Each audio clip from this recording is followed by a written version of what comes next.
On June 30th, 1925, at 1:30 p.m. in Sandusky, Ohio, Helen Keller delivered a brief but passionate speech to members of the Lions Clubs during their ninth annual Lions International Convention at Cedar Point.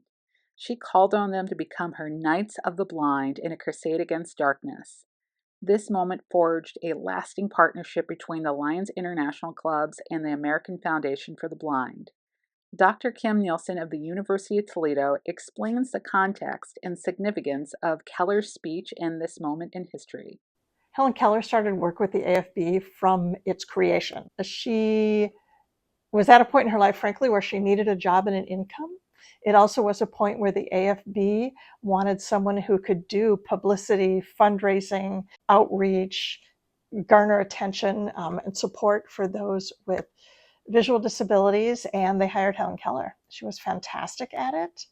She could draw a crowd wherever she went.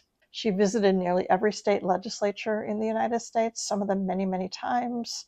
She spoke with social clubs, religious organizations, educational institutions, Congress, and she did fundraising for the AFB, as well as lobbying, for example, recorded books in Congress for additional funding for those who eventually would receive Social Security, for support for deaf-blind folks. Yeah, I think she did what we today call outreach, and that was very important to simply educate the public about blindness, deaf blindness. She considered this outreach and this activism and the lobbying to be really important.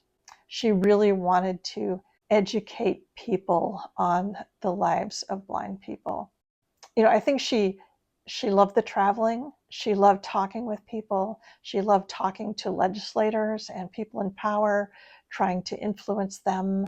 Social and professional clubs have been around forever in the US, but organizations like the Lions and other professional men's clubs are largely come from the late 19th, early 20th century.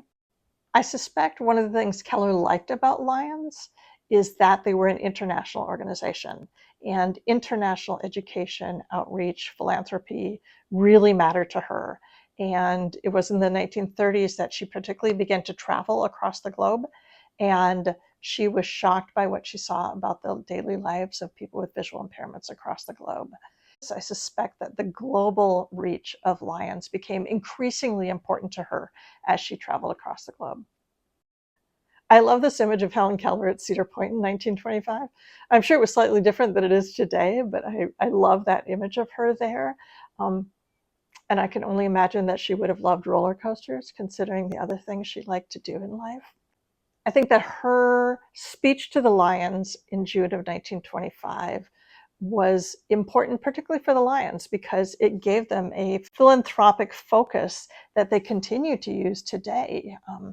I occasionally go to Lions Club's meetings and talk about Helen Keller. And I've seen Lions Club International signs all over the globe while I've traveled. And the fundraising they do to support people with visual impairments and to support guide dogs and service animals is an important philanthropy.